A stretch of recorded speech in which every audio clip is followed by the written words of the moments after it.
a propriedade físico-química, né, ela engloba tanto o empacotamento cristalino, que não é muito estudado pela química farmacêutica, como falei anteriormente, né, estuda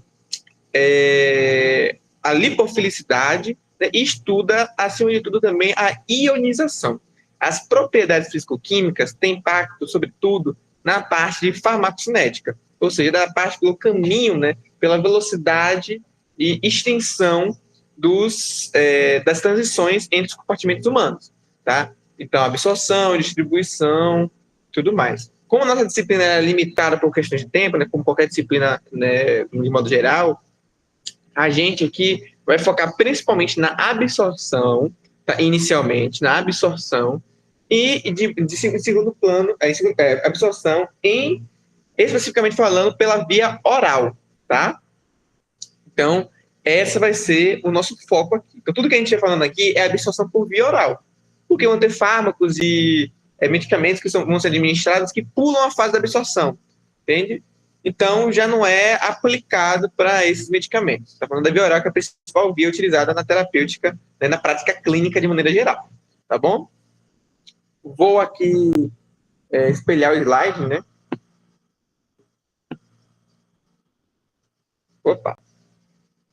Mas, então, vamos lá, falar especificamente sobre pKa, ionização, tá? Então, vamos falar de absorção e metabolismo também em segundo plano, tá? A questão do equilíbrio ácido e base, né, que a gente vai chamar aqui, ao invés de ficar falando equilíbrio ácido-base, propriedade ácida, propriedade básica, a gente vai chamar de um termo generalizante chamado de ionização, certo? A ionização, ela é importante para diversos aspectos do fármaco, tá? Para a questão de interações moleculares, então a gente vai ver algumas classes medicamentosas que necessitam, por exemplo, os anti-inflamatórios não esteroidais, que necessitam de um grupo ácido, né, para o seu funcionamento farmacodinâmico, né, para a interação molecular, tá? E isso a gente tem vários exemplos na química farmacêutica que a gente vai aprender durante o semestre, certo? Na formulação, a gente vai para a área mais de farmacotécnica, né, toda aquela parte da solubilidade na formulação farmacêutica, tá? Em questões de design do próprio desenvolvimento de fármacos, né? Então, porque envolve tanto a questão da formulação quanto a questão molecular. E para a gente agora, no estudo dessa aula, a questão biofarmacêutica, né, que vai ser relacionada à permeabilidade, absorção, distribuição, metabolismo, excreção e toxicidade. Muito relacionada à farmacocinética, tá? Mas principalmente nessa aula, absorção e metabolismo, tá? Então, é essa característica que a gente vai ver aqui. Quando tiver mais para frente, a gente vai ver que a ionização tem impacto farmacodinâmico muito importante. Mas eu peço que vocês prendam única e exclusivamente aqui, tá? Então, gente, isso é um norte para a resposta de vocês na prova, tá? Por que eu tô falando isso? Porque às vezes na prova, a gente tem tanta informação na cabeça que a gente não sabe onde aplicar, tá? Aqui, ionização vai ser utilizada no contexto farmacocinético. Então, não vai influenciar em estabilidade, não vai influenciar em interação fármaco-receptor, e não vai interagir com a formulação. Vai ser apenas sobre absorção e metabolismo, tá? A biodisponibilidade oral, né, ela é tão importante, né, essa parte de a gente otimizar nosso fármaco para maior absorção por via oral, é tão importante que a indústria farmacêutica, com o passar da história, né, foi realizando diversas tentativas de generalização sobre as moléculas bioativas com o fim de cortar caminho, né? Então, o que você faz? Você aplica um filtro, né? Então você fala assim, não, para a molécula ser bioativa, ela tem que ter tais características, né? E a partir disso, a gente consegue filtrar aquelas moléculas que vão adiante, né, no desenvolvimento de fármacos, e aquelas moléculas que vão ser rejeitadas, e aí você, no caso, vai ter que causar alguma modificação ou descartá-la, tá? A principal regra, assim, foi a regra de Lipinski, né, que é correspondida pela regra dos 5, tá? E ela é composta por 4 componentes. Aí você fala assim, ué, não é a regra dos 5? É dos 5 porque todos os números associados a essa regra, eles são números múltiplos de 5. Né? Então, 500, 5, 5 e 10. Tá? Não é porque tem 5 fatores. Tá? Então, a primeira que é o peso molecular. Que a gente já viu anteriormente um pouquinho. Né? O peso molecular ele tem que ser menor do que 500 Daltons, né? Kilodaltons, que é a unidade de medida utilizada para peso molecular. Por quê? Porque moléculas muito grandes vão ter dificuldade de passar pela membrana plasmática, isso diminui a permeabilidade. Tá? O log-P tem que ser menor que sim, tá? Porque senão ele vai começar a formar bolos, né? Ele não consegue se dissolver no sangue, então ele acaba falhando na fase farmacêutica. Tá? 5 doadores de ligação de hidrogênio e aceptor de ligação de hidrogênio. E quando a gente fala de hidrogênio, a gente muito provavelmente está falando de ácido e base. Né? Mas nesse caso é a interação ligação de hidrogênio, tá? E não ligação covalente, ligação química, tá bom? Então, essas regras, elas são filtros para justamente falar única e exclusivamente sobre aumento da absorção oral, tá? Se você tiver menos que 2 violações nessa regra, significa que o seu fármaco, ele é drug-like, ou seja, ele muito provavelmente vai ter algum efeito biológico, certo? Então, essa foi a regra. Só que essa regra, putz, se você colocar aí uma cacetada aí de fármacos que estão em comércio, que a gente usa na clínica, né, não segue essa regra. Vários. Vou citar um exemplo, a parina. Opa, gente, está travando?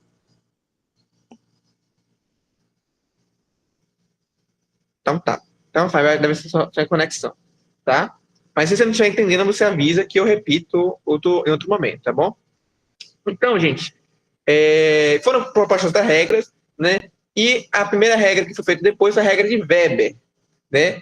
Que é uma regra um pouco com descritores tridimensionais. Né? Então, tem que ter menos que 10 ligações rotacionáveis, né? Porque isso justamente vocês vão ver mais para frente no desenvolvimento de fármacos agonistas e antagonistas, e inibidores enzimáticos também, que na parte farmacodinâmica é muito importante, né, essas ligações rotacionáveis, porque se você tiver muitas ligações rotacionáveis, seu fármaco provavelmente vai mudar muito de conformação e geralmente essas conformações não são bioativas, tá?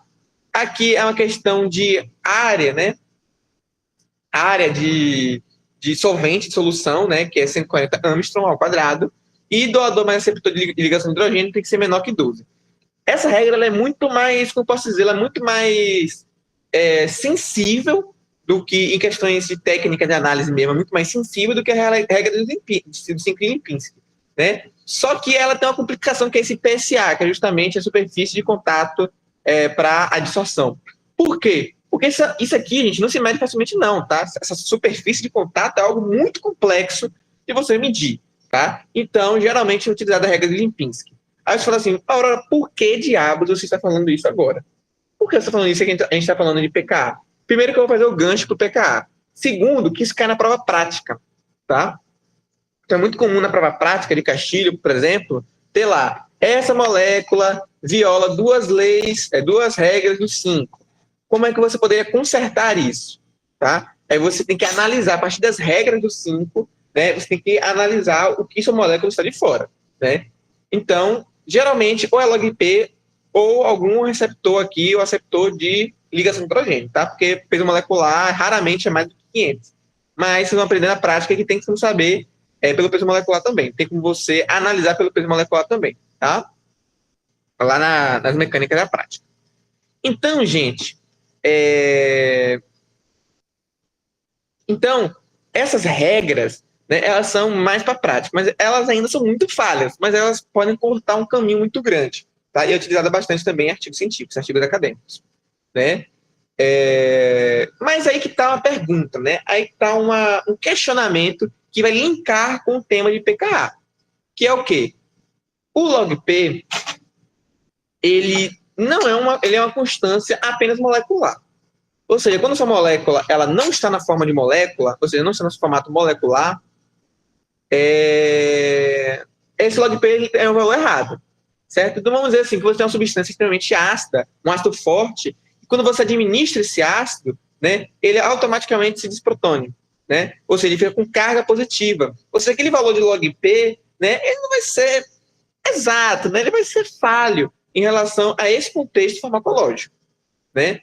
Então, além do log-P, além da lipofilicidade, você tem que avaliar também em questão, né, das situações onde o seu fármaco ele vai fazer uma reação ácido-base, porque isso vai dar uma carga real a ele e, consequentemente, esse log-P vai ter que ser reavaliado.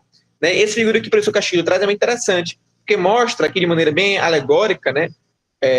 Alegórica não, perdão, bem subjetiva, qualitativa, que a maioria dos fármacos são básicos, tem uma grande porção que é ácido, e a menor porção ali possível é não ionizável.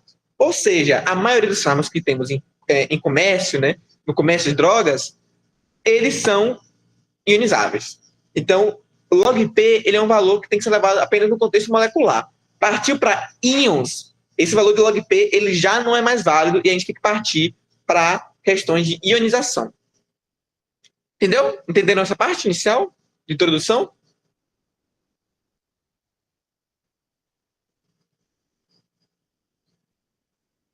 Todo mundo certo? Tudo certo, amigo. Perfeito. Então, vamos aqui novamente essa figurinha, né? Que é o quê? Os fatores estruturais que interferem na permeabilidade. Então, a gente já falou da lipofilicidade, empacotamento cristalino a gente não vai falar, e ionização é o que a gente vai focar na aula de hoje. Né? E aqui uma rápida, né? Rápido, né, demonstração aqui de maneira também qualitativa, né, é que nesses gráficos aqui no eixo Y nós temos o log de permeabilidade, né, então é uma situação aqui, uma representação logarítmica, e aqui também logaritmo, menos log, né, que é o pH, tá? Então, quanto maior for o pH com uma substância básica, ácida, né, quanto maior for o pH, menor a permeabilidade, tá?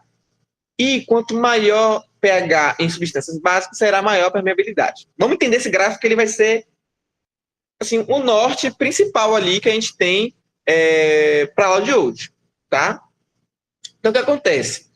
Quando uma substância ácida, né, ela vai reagir com o quê? Com meio básico. Né? Então, quando o ácido ele está ali, né, ele está num ambiente que para ele é básico, né, vamos dizer assim, que o pKa de alguma substância, estou só introduzindo esse conteúdo, tá? O pKa da substância é 3 nesse caso, né? Até aqui, né, pegar 3 para baixo, tudo é ácido para ele. Então, ácido não reage com ácido, né? Mas a partir do 3, né, 5, 7, 8, até 14, né, ele é um pH básico. Então, o ácido ele vai reagir. E o que o ácido ele faz? Ele vai doar um próton, consequentemente, ele fica com a carga negativa real, né? E aí, essa permeabilidade, o log P, vai diminuindo com o passar do pH, porque mais espécies de ácido vão reagir e formar a base conjugada, tá? Aqui é o sentido contrário, tá? Então, a base, ela vai reagir com ácido. Então, a base com pK 9 aqui, 10, né? Aqui, para ele, tudo vai ser base, tudo vai ser ácido, né? Então, ele vai reagir com ácido, né? Quer dizer, vamos dizer que o pK dele é 6. Então, tudo que for menor que 6, ele vai reagir. Tá? Tudo que for ácido, ele vai reagir.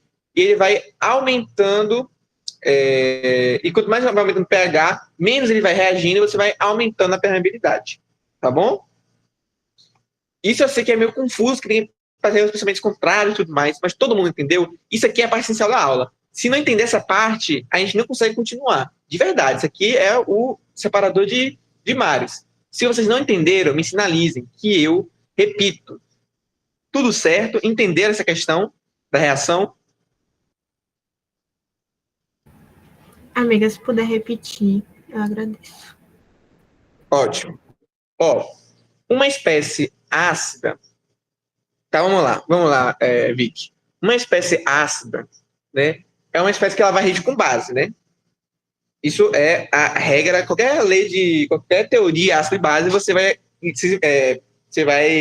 se esbarrar com isso. Ácido, ele vai reagir com base, né? Então, o ácido, o pH, ele é justamente a concentração de hidrogênio do meio. Então, vai dizer se o meio é básico ou se o meio é ácido, tá? Um fármaco que é ácido, né, ele vai reagir com o meio básico. Não é isso, Vicky? Quanto mais base tiver, mais, posso dizer, quanto mais básico tiver o meio, mais ele vai reagir, não é? Ou a explicação está ruim? Quer que eu aborde de outra maneira? Não, dá para entender. Pode prosseguir. E, então, para fazer de outra forma, para ver se as pessoas não estão entendendo, né, o que acontece? Aqui, o meio com pH alto, pH básico, né, é um meio que tem pouco hidrogênio. Então, o nosso ácido ele consegue empurrar o hidrogênio dele para frente. Tá? Então, no meio que tem muito hidrogênio, ele tem dificuldade de reagir. No meio muito ácido, ele vai ter dificuldade de reagir, porque o meio já está saturado de H+. Então, ele não vai conseguir empurrar mais H+, para o meio. Né? Então, que acontece? Quando você vai aumentando o pH, ou seja, tornando ele cada vez mais básico, ou seja, com mais deficiência de H+, né, o nosso ácido ele consegue reagir mais e consegue tirar o H+ dele, né? Ele consegue ser desprotonado. E quanto mais isso acontece, mais ele forma íons, né? Porque quando o H sai, se forma um ânion, né? Quando o hidrogênio sai, se forma um ânion. E esse ânion ele tem uma permeabilidade menor, justamente porque ele tem uma carga, ou seja, ele não consegue passar pela membrana plasmática. Então, quanto mais você vai aumentando o pH, vai diminuindo a permeabilidade. Entendeu, Vicky? O ácido? Ou quer que eu explique de alguma outra forma? Não entendi, amiga.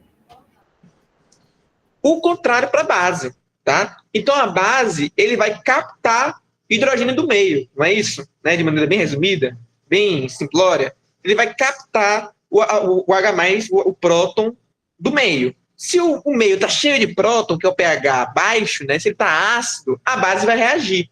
Ou seja, ele vai captar, né, esse H+, e, consequentemente, ele vai ficar protonado. Ele sendo protonado, a permeabilidade dele é menor, tá? E quanto mais você vai aumentando, né, a quantidade, quanto mais você vai aumentando a quantidade de perdão, você vai diminuindo a quantidade de H+, menos a base vai ter para captar. Ou seja, no meio mais básico, menos a base vai reagir, né? Justamente porque o meio já está básico, né? E aí você vê que vai aumentando a permeabilidade. Tudo certo, gente? Lembrando, isso aqui é a medula espinal, né? Isso aqui é o cerne da questão. Então, se a gente não entender isso aqui, a gente não consegue ir para frente. Vi que entendeu, mas alguma outra pessoa... Todo mundo entendeu? Se entendeu, bota sim. Se não entendeu, bota não. Por favor, isso aqui é a parte essencial da aula, tá? Sou que chegou agora. Também, se quiser que eu explique depois, um pouquinho, posso explicar, tá? Isso aqui eu vou repetir várias vezes para fixar na mente de vocês, tá bom? Então, vamos lá. Propriedades ácido-base, né? Então, a gente tem... Existem várias teorias, a gente aprende isso nas químicas, né? Nas 9 químicas a gente aprende, a gente sempre revisa um pouco ácido de base, né? Mas aqui a gente vai seguir a teoria de Bronsted-Lowry, né? Que é o quê? Um ácido, que é a condição biológica, né? Porque cada teoria foi feita por uma condição reacional, né? De Arrhenius, com uma reação super inorgânica ali, né? Para Bronsted-Lowry, para meio biológicos, e Lewis, que é um modelo mais voltado à síntese orgânica, né? Que são ácidos de base muito fracos. Como o ácido de base muito fraco precisa de muita energia, é algo que a gente não tem no meio biológico, a gente não vai usar Lewis, então esqueçam Lewis e esqueçam Arrhenius. E muito menos Pearson, né, que é para inorgânica. Então esqueçam essas teorias. Foquem na teoria de Bronsted-Lowry. Raramente a gente vai usar de Lewis, mas é bem mais para frente. Então o que acontece? De acordo com Bronsted-Lowry, um ácido é uma substância capaz de doar H+, tá? Então ele vai, como falei naquele exemplo lá, daquele gráfico, né? Ele sempre vai estar empurrando H+ para o meio. Enquanto a base, ele vai justamente, né? Ele é capaz de receber esse H+, ou seja, o próton, tá? Então, lembrar, não confundir com Lewis, que o Lewis é o pensamento contrário, só que com elétrons, né? O ácido doa elétron e a base recebe, o ácido recebe elétron e a base doa elétron. Aqui é o contrário, porque as cargas são contrárias. Então, o ácido ele vai doar próton e a base vai receber próton. Tá? Essa é a regra que a gente vai usar, não vai usar outra regra por enquanto não, tá? Então, por exemplo, aqui é um ácido, né, carboxílico com uma metila aqui, né? Então, esse OH aqui, né, que confere a propriedade ácida aqui no ácido carboxílico, né, ele vai doar o hidrogênio para H2O, que vai funcionar como base, tá? Aí vai formar, né, CH3COO-, justamente porque esse próton ele foi para outra molécula, e aí nós temos aqui a base conjugada, né? Esse aqui funciona como uma base conjugada, fraca, porque quanto mais forte for o ácido, mais fraca a sua base conjugada, né? E aqui nós temos H3O+, né, que é o ácido conjugado, né? E ele é fraco também. Então, esse equilíbrio, ele tende à formação das bases de ácido conjugado. A gente viu lá isso em química analítica, né? E a base é sentido contrário, né? Então, a mina aqui, ela vai, no caso, recepcionar esse hidrogênio, né? E o ácido vai funcionar como a água, né? Então, lembrando que ácido e base é sempre relativo, né? Então, você tem que sempre comparar duas estruturas químicas, né? E aí, essa água vai doar esse hidrogênio para a base, né? Aqui nós temos o ácido conjugado, que é o CH3NH3+, mais a base conjugada, que é o H-. Lembrando, por eles serem fracos, por aqui ser mais forte do que isso daqui, né, acaba que o equilíbrio tende à formação deles como produto. Isso aí vai para cinética química, equilíbrio químico, que é outra disciplina, que a gente nem aprofunda em nenhuma química, tá bom? Mas isso aqui é o básico ali de ácido base. Se você sente dúvida, medo, né, não está seguro ainda dessas definições, eu aconselho fortemente que vocês voltem na química orgânica, no Solomos, né, tem umas 3, 4 páginas sobre ácido base e ele explica direitinho isso daqui, tá? Para você fixar esse conhecimento. Lembrando, isso aqui é uma questão dada da prova. Né? Por isso eu sempre falo na aula, não sei se ele já falou, mas ele fala assim, gente, essa aqui eu vou colocar na prova. E sempre cai, tá? Então, esse exercício é interessante, tá? Porque brinca um pouquinho com a gente, né, em relação aos grupos ácido base. Vou passar rapidamente aqui, né, e vou citar alguns exemplos só, mas se vocês quiserem, tipo assim, não entendi alguma coisa na aula, vocês podem falar aqui, tá? Por exemplo, esse ácido carboxílico aqui, né, ele tem ácido, só que ele tem a vizinhança com esse grupo aqui, né? Ele vai ter umas propriedades diferentes que a gente vai ver mais pra frente, mas ele é ácido, tá? Deixa eu ver aqui. Um grupo retirador de elétrons. Pronto, esse NH aqui, tá? Esse NH tá vendo o cursor aqui? Acho que você não tá vendo o cursor não, né? Calma, deixa eu ver. Amiga, isso que eu ia falar. Não dá pra ver, não. Calma, tem como colocar cursor aqui. Opa. Tá vendo agora? Agora sim. Esse NH aqui, a gente tende a falar o quê? Amina é o quê? Vamos começar com esse aqui de cima. Esse NH aqui, né? A gente fala o quê? Base. É a nossa reação, né? Base. É base. Ótimo. Em última instância, geralmente NH é base, tá? Só que vocês têm que ter um olho atento. Vocês têm que olhar para a vizinhança, né? Do grupo funcional, tá? Aqui não tem nenhum grupo retirador de elétrons na vizinhança. Tem até aqui, né? Os grupos aqui mais para baixo, mas é longe, distante. Topologicamente falando, é longe. Então, você vai falar que é base. Quando tem ligações duplas, grupos retiradores de elétron, algo do tipo próximo, né? Como, por exemplo, nesse caso aqui, ó, que tem esse enxofre aqui com 2 ligações de oxigênio, né? Esse grupo sulfida, ele tem uma questão aqui. Esses grupos eles vão ser considerados grupos retiradores de elétron, né? E isso acaba, quando a gente fala que é retirador de elétron, e se vocês quiserem, vocês podem revisar lá em 138, né? Ou se vocês quiserem, até posso fazer aqueles podcasts que eu faço lá, explicando a ácido base de 138, né, para vocês terem esse conteúdo depois para vocês. Se vocês perceberem, aqui, esse grupo retirador de elétrons vai fazer o quê? Ele vai puxar os elétrons aqui do nitrogênio, né, ele vai tender os elétrons para ele aqui, e ele vai ficar, no caso, com uma carência de elétrons. E aí isso entra na regra de Lewis como um ácido, né? Então, ele vai tender cada vez menos para receber um próton, tá? Justamente porque ele vai ter uma carga eletrônica menor, porque esses grupos retiradores de elétrons estão impactando o seu funcionamento como base, tá? Eu expliquei mal, vou explicar de outra forma.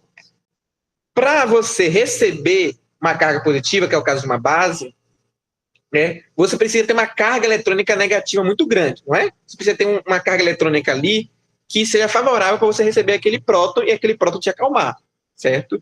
Como você tem grupos retiradores de elétrons na vizinhança, os elétrons que estão ali no nitrogênio, eles vão ser puxados, vamos dizer assim, eles vão ser modificados no seu vetor para os grupos retiradores de elétrons. Então, a carga eletrônica desse nitrogênio ele vai diminuir e, consequentemente, sua performance básica ela vai diminuir também.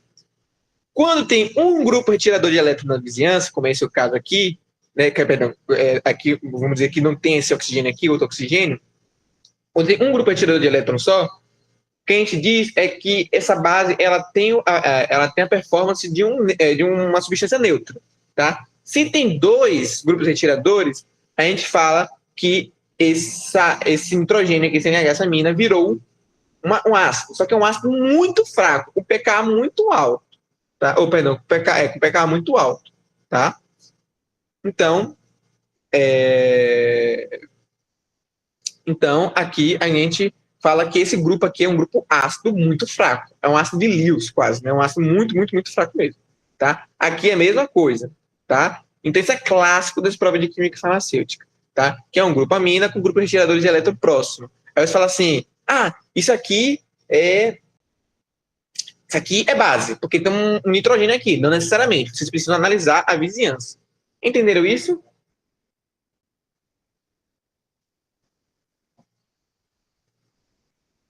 Tudo certo? Vou continuar.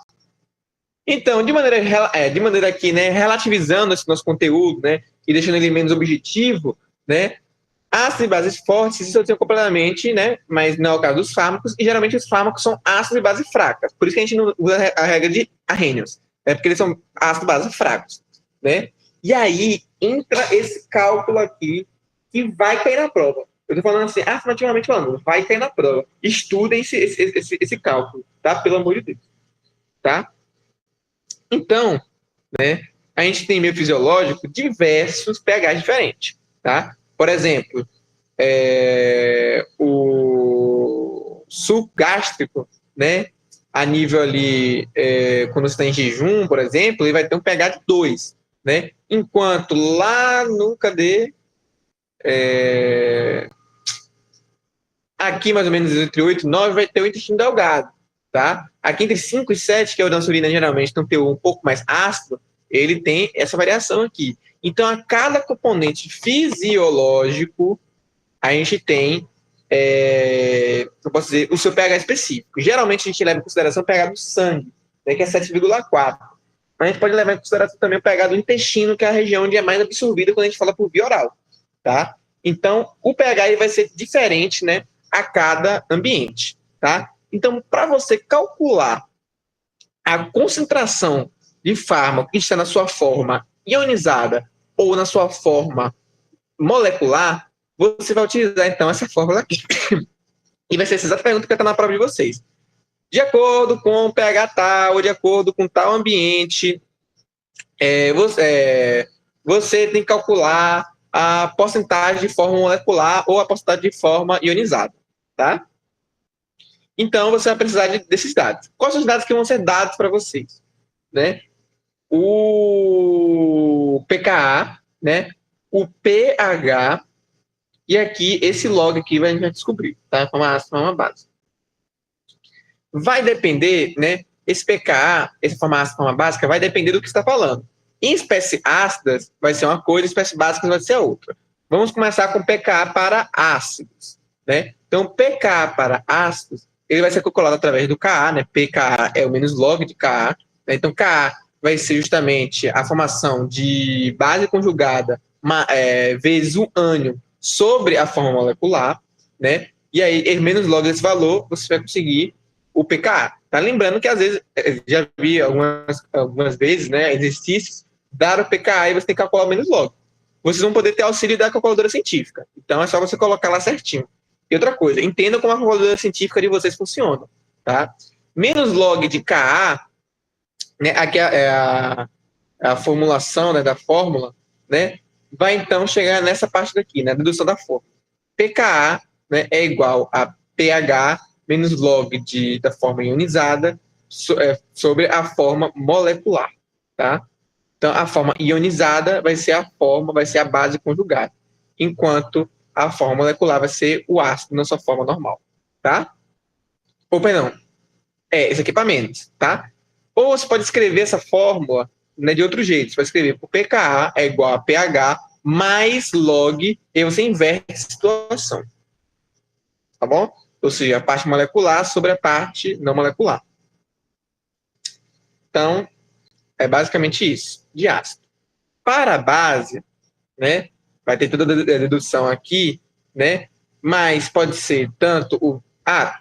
isso. Pode ser tanto o menos pKa é igual a menos pH menos log sobre o ácido conjugado sobre a base enunciada molecular, e o pKa vai ser igual a pH mais log sobre ácido conjugado sobre a base molecular, tá? Você pode achar, né, aqui, tá. Você pode achar na internet, né, ou em outras literaturas químicas, você pode encontrar outras fórmulas. O que eu aconselho para vocês? Façam da forma que vocês acharem melhor. treina todas as fórmulas, assim, faz um exercício só de cada fórmula, você vê os que você mais passou por facilidade, tá? Eu vou mandar para vocês uma lista de exercícios sobre PKA. E vocês calculam PKA e blá, blá, blá, blá, blá. Depois eu vou fazer um momento com vocês para a gente revisar, para a gente treinar isso daqui, porque isso aqui é questão garantida, tá? E esse cálculo, ele é simples, gente. Ele é simples, ele parece ter vários números, vários contextos, não sei o que lá, mas ele é simples, tá? Você precisa de 3 valores que vão ser dados para você já, e você vai calcular o resto, entende? Então, é muito simples, e é uma questão garantida, tá? Se vocês não estiverem entendendo muito agora esse cálculo, relaxa que eu vou passar uma atividade para vocês depois, tá? Ou até sexta eu mando para vocês. Ou no final de semana eu mando, tá? Para vocês treinarem esse cálculo. Porque aqui não vou conseguir fazer muito cálculo com você, né? Com você, eu vou explicar mais a parte teórica, tá? Entenderam essa parte aqui? Aqui é a fórmula que eu vou usar. Se você pegar no livro de literatura de química e achar um outro cálculo para essa mesma situação, use o que for melhor para você. Mas eu peço que você teste qual fórmula que você vai se acomodar mais. Tá bom? Existem outras variáveis, né? Aí fala assim, Aurora, não entendi. Quando mandar exercício, não entendi. Né? Como resolver com a parte disso. Aí você me chama no privado e a gente resolve esse problema. Tá? Mas isso aqui é matemática básica e como mexer na coluna científica. Ok? Vou passar. Então, né? Mas, outra coisa. Isso daqui, gente, é porque eu preciso fazer um disclaimer, né? Porque não existe PKA de base. PKA é uma propriedade ácida. Ponto final. Né? Mas, para facilitar a nossa vida, né, os químicos medicinais do Brasil, se não me engano, fizeram uma adaptação para o quê? Para que bases tenham PKA. Porque você consegue entender melhor e facilita porque você assim, não precisa colocar uma outra variável no jogo. Né? Você não precisa tipo, assim, adicionar mais uma coisa, que é o PKB, né? Que é esse mesmo raciocínio, só que para base. Para não ficar precisando inverter tudo na nossa mente, eles resolveram fazer isso. Tá? Então, por exemplo, então, por exemplo, o que eles fazem? Eles usam o pKa do ácido conjugado. Tá? Precisa entender essa questão metodológica? Não, o que você precisa entender, gente, é que o quê? Que bases vão ter pKa maior e ácidos vão ter pKa menor, tá? Então você vai ter que saber diferenciar, não pelo valor que o preço está dando, e sim pela estrutura. Então aqui, ó, esse NH que eu estou aqui no cursor, ele é base, a gente sabe disso. Então o pKa dele vai ser 9,6, tá? E segue o mesmo raciocínio do pKa de ácido normal. Só que aqui você tem que diferenciar por estrutura, tá?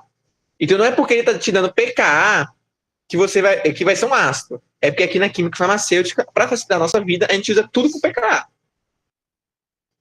Entenderam isso daqui? Alguma dúvida? Gente, se vocês estiverem assim, estou viajando na maionese, me parem, eu repito, tá? O importante é vocês entenderem.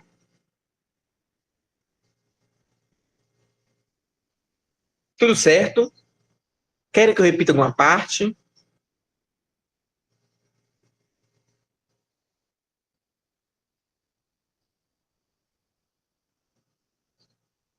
Tudo certo? Opa! Volta para mim, por favor, na fórmula de pKa de ácido, só para ver se eu copiei certo. A de cima desse. pKa para bases. Certo. pKa para ácidos, tudo certo? Não, copiei errado, mas agora eu vou consertar. Obrigada. Ó, lembra pKa aqui, ó, tá vendo? Tem duas fórmulas. Uma fórmula com pH menos log e pH mais log. Tudo bem, pode me procurar durante a semana. Eu sempre faço, quer dizer, eu faço isso muito de fisiologia. Eu tento fazer isso agora. Eu tô tentando fazer isso também agora esse semestre, mas tá difícil porque eu tô com muita demanda aqui no laboratório. Mas quer ficar ali nos banquinhos, vocês conversam comigo. Então, hoje mesmo eu fiquei lá, conversei com a menina de fisiologia, ficou tirando dúvidas, ficou conversando. Então, eu vou ficar lá também nos banquinhos. Geralmente pela tarde, assim. Quinta de tarde eu vou ficar lá. Vou tirar um dia, você vai ficar por lá. Tá. Então, tem essa outra fórmula aqui também, né? Que é pKa é igual a pH mais log mais forma ácida sobre forma básica. Só que você tem que saber qual é a forma ácida e qual é a forma básica, né, o que pode confundir sua mente, né? E depois de você calcular isso daqui, você vai achar, né? Então, continuando o cálculo, né? Aqui você está calculando alguns desses fatores, mas para você calcular, né, a porcentagem ionizada, né, você vai vir aqui e vai pegar essa parte aqui vai fazer o cálculo, aí vai dar essa relação aqui, forma ácida sobre forma básica, não forma básica sobre forma ácida, dependendo do que você está avaliando. Quer dizer, independente se você esteja avaliando essa relação aqui, tá? Aí o que acontece? Deu um certo número, você vai resolver esse número, né? E aí você vai aplicar nessa fórmula aqui, que é alfa, que é a forma ácida, e 1 menos alfa, que é a forma básica. Já que a gente está falando de uma porcentagem, então vai ter um 100%, né? Então você faz sistemas, né? Por substituição, faz 1 menos alfa, né? Que alfa é considerada forma ácida, tá? Isso é uma convenção. E aqui você coloca sobre essa fórmula aqui, ó, alfa sobre 1 menos alfa, né? E aí você vai resolvendo a equação até chegar o alfa, que vai ser a parte ácida, não ionizada, né? Nesse caso não ionizada, né? E a ionizada, tá? Como é que eu vou saber se o alfa vai ser ionizado ou não? Vai depender da sua molécula. Então, nesse caso aqui, que é um ácido, né? Que é um ácido, né? Esse NH aqui, por conta dos grupos retiradores de elétrons, os dois funcionam como ácido, né? O alfa vai ser ácido, a forma ácida, né? Mas se fosse uma base, né, seria após a protonação. Então, se for uma base, né, a parte não ionizada vai ser o outro valor que você achar, 1 menos alfa, a forma base. Tá? Então, repetindo aqui, a forma ácida de ácido vai ser o ácido, né, o ácido sem nenhuma alteração, e o ácido desprotonado vai ser a forma básica, né, que vai ser a parte ionizada. A forma básica, a forma ácida na base vai ser a parte ionizada e a forma básica vai ser a parte não ionizada. Eu sei que essa parte de pK é muito chata porque tem que ficar, tipo assim, pegando a coisa, repetindo e invertendo, né? E isso pode confundir. Mas sério, gente, depois de uns 5 a 10 exercícios, a gente faz questão rápida. Você não tá craque nesse daqui, tá?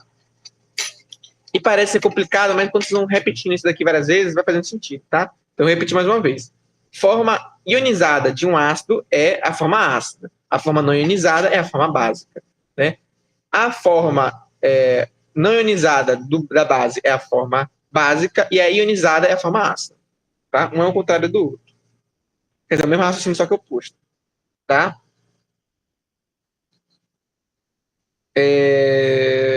Então, vamos pegar esse exemplo aqui. Né? Nós temos esse ácido carboxílico, né? Esse NH aqui ele tem 2 grupos retiradores de elétron, né? Então, ele fica ácido, mas fica muito fraquinho, então a gente não leva em consideração para a conta. A gente vai levar em consideração esse ácido carboxílico, né? Então, aqui em pH, né? Aqui no eixo X nós temos o pH e no eixo Y nós temos o percentual, né, ionizado, ou seja, quantas moléculas estão ionizadas. Aqui no ácido carboxílico, em pH baixo, ele não vai conseguir reagir, justamente porque ele não vai conseguir empurrar o próton em um ambiente que está cheio de próton, né? Enquanto aqui, ó, a gente tem, no caso, quando vai aumentando, né, aumentando o pH, ou seja, deixando ele mais básico, ou seja, deixando com menos hidrogênio no meio, menos próton no meio, ele vai conseguir empurrar o próton por meio, e aí ele fica na parte mais ionizada. Tá? E esse gráfico é contrário com essa base aqui, né? Que no caso, perdão, ignora essa parte aqui de cima, tá? Essa base aqui dentro, né? Essa base aqui é onde você vai ter, no caso, quando você vai aumentando o pH, você justamente vai diminuindo a parte ionizada.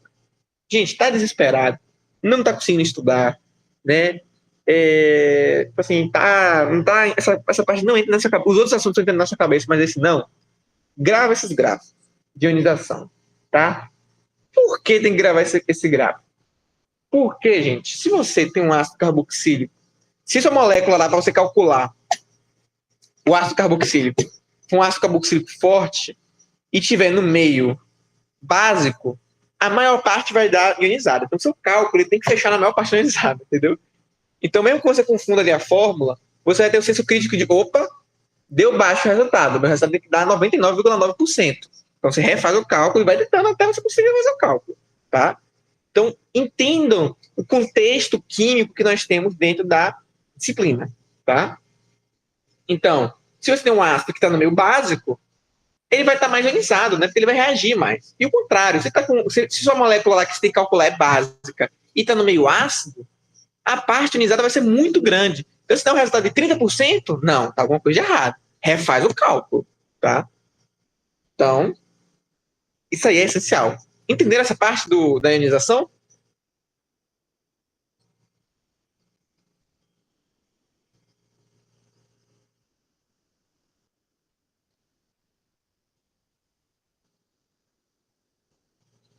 Tudo certo? Isso aqui que era a prática também. Então, já deixa de antemão. Né? Na prática, não sei se vocês tiveram essa prática já, mas vocês vão ver quando tem um grupo ácido e um grupo básico na mesma molécula. Tá? E aí a parada fica mais, o buraco fica mais embaixo. Mas a gente não vai entrar aqui não, tá? Mas entenderam isso? Quanto mais um ácido mais básico, ele vai ionizar mais. Pronto. Eu não vou dar esses exemplos aqui do professor por motivos de realmente de capacidade, tá?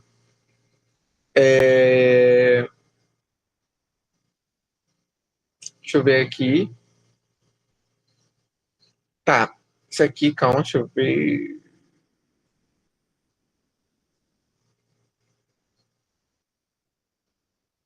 Ah, tá. Lembrei aqui.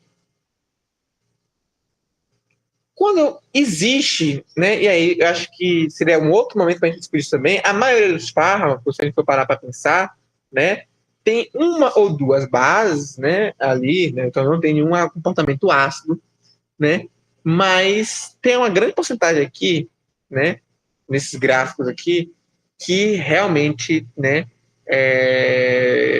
sistema central, aqui, né, enfim, periférico e outros meios, tem uma grande porcentagem que tem uma base e um ácido. Um ácido e uma base. Dois ácidos e uma base. Né? Isso então complica a sua vida. Tá? Por que isso complica a sua vida? Porque você tem que calcular os pKs de maneira isoladas. Né? E você tem que levar em consideração também o contexto. Né? Mas isso é muito para a prática. A gente não faz isso na teórica. Tá? A gente não vai pegar lá e calcular. Quer dizer, você pode até fazer isso. Ele vai dar um trabalho do caramba. Mas geralmente o professor permite que você escolha 3 moléculas. A dica que eu dou é: não, pega a molécula com ácido e uma base. Pega uma molécula que só tem um ácido ou uma base. Tá? Ou 2 bases, 2 ácidos, enfim. Mas um ácido e uma base fica muito complicado. E, geralmente a gente usa o software para calcular isso. Dá para calcular na mão? Dá. Vou ensinar aqui? Não. Se vocês quiserem, se alguém tiver curioso, quiser se desafiar, né, ou quiser entender mesmo, posso mandar lá depois. Mas geralmente a gente faz isso na prática, tá? E lá na prática você consegue visualizar melhor. Tá bom?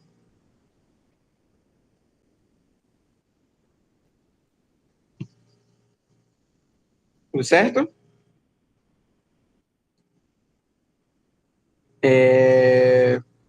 Enfim. No mais, aqui tá vendo? Esses gráficos aqui. Vocês viram isso aqui na prática? Esses gráficos assim? Não.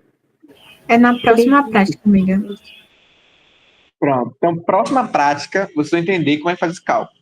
Se ele falar assim, geralmente ele fala na prática, né? Gente, não cobro ácido e base, não sei o que você queira, não sei o que lá.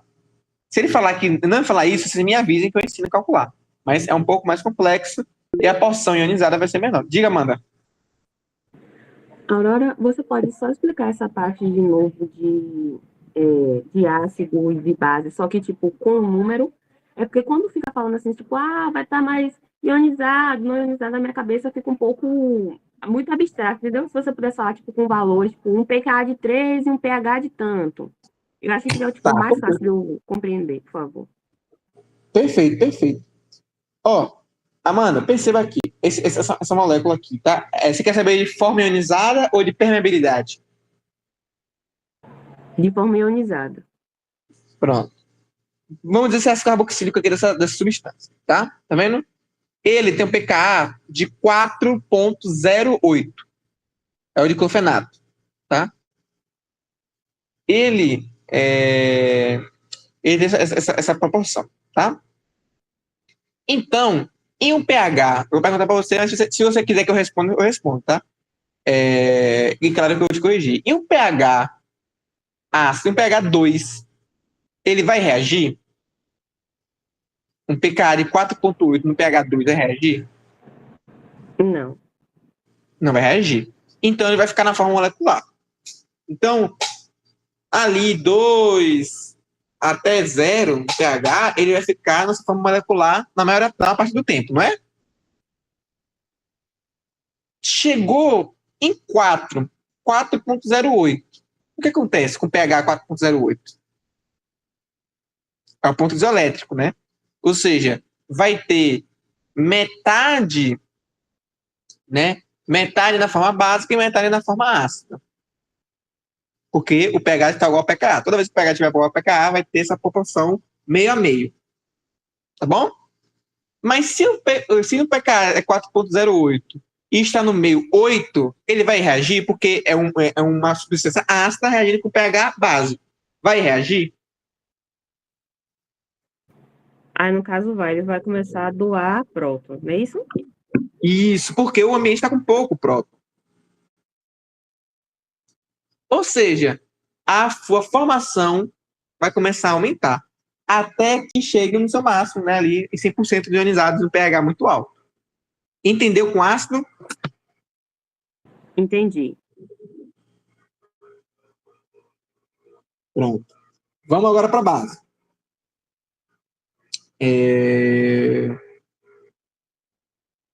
A base é o contrário, é o mesmo pensamento, só que de maneira um raciocínio inverso, né?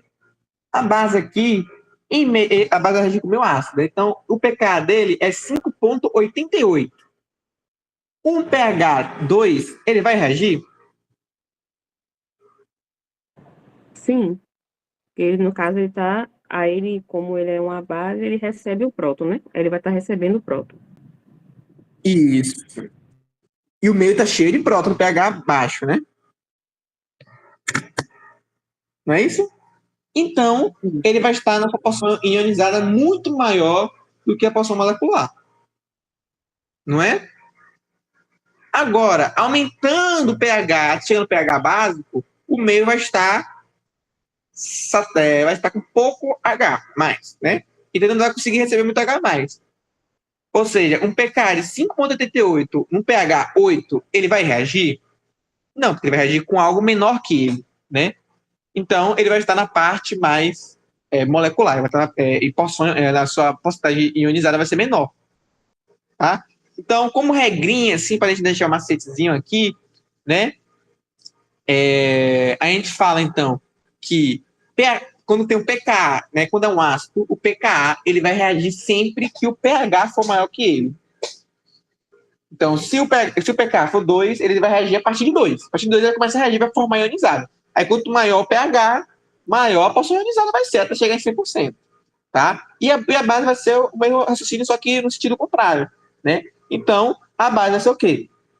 O pK da base, toda vez que ele for menor que o pK da base, a porção ionizada vai aumentar. Então, se o pK dele é 12, que é um pK muito alto, né, para a base muito forte, né, qualquer número de pH menor que 12 vai reagir para forma ionizada.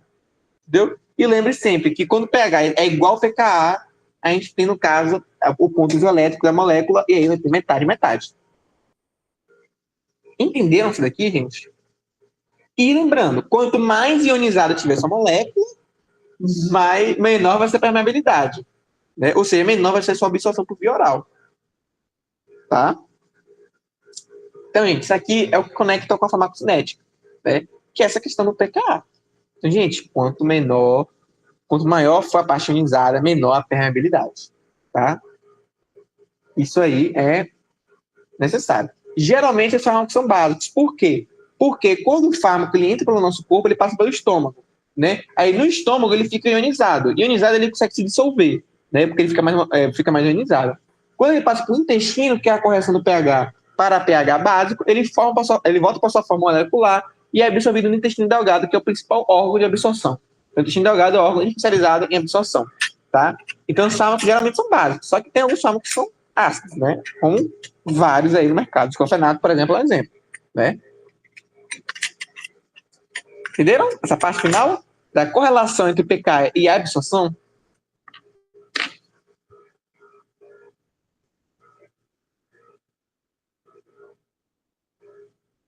Alguém tem alguma dúvida? Vamos resolver só esse último exercício aqui, tá? Sobre a afirmativa, compostos que apresentam pelo menos um grupo ácido com pKa menor que 4 ou grupo básico com pKa maior que 10 não atravessa a barreira hematoencefálica, tá?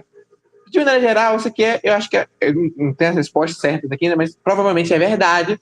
Por quê?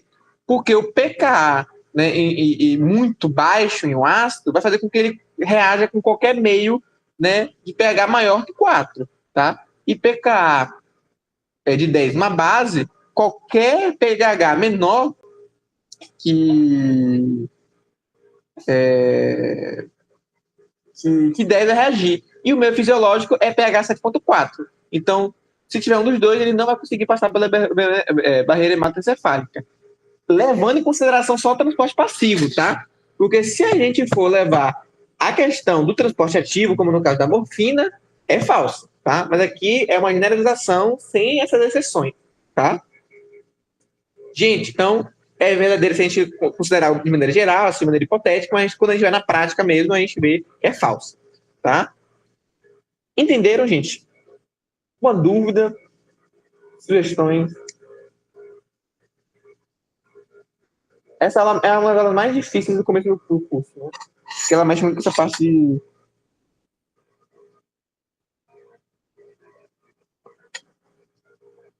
Gente, dúvida?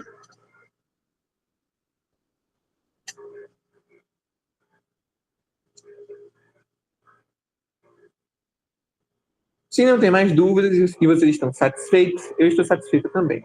Vocês querem que eu mande uma lista de exercícios sobre essa parte de cálculo de porcentagem ionizada e não ionizada? Com certeza.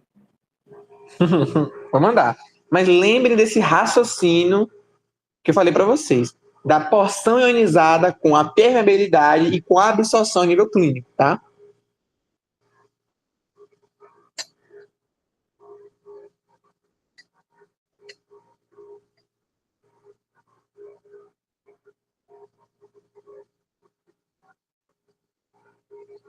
Tá? Então, eu vou mandar depois para vocês a lista de exercícios com as atividades direitinho, com o gabarito, tá? E se vocês tiverem dúvidas, estão tirando com o decorrer da semana, tá? Gente, beijo, tá? Espero que vocês tenham gostado. Se vocês têm alguma sugestão para essas partes mais práticas, eu realmente tenho um pouco de dificuldade em criar realidades mais objetivas, né? Eu que entendi de maneira mais objetiva pode se prejudicar. Se eu se sentir prejudicado em relação a isso, me avisem, tá? Qualquer coisa, me sinalizem, viu? Pode mandar mensagem, né, privado, pode me encontrar na rua. Se for me encontrar na rua e pedir alguma dúvida, se apresente, né? Caso eu não conheça vocês, a maioria eu conheço, mas algumas pessoas não conheço. E aí vocês né, me falem em relação a isso, tá bom? Beijos, abraços e uma bom final de noite, tá? Amanhã tem mais. Amanhã a gente vai falar de outro conteúdo, que provavelmente vai ser desenvolvimento de agonistas e antagonistas. Preste atenção nessa aula. Essa aula é um pouco complicada também. Tchau!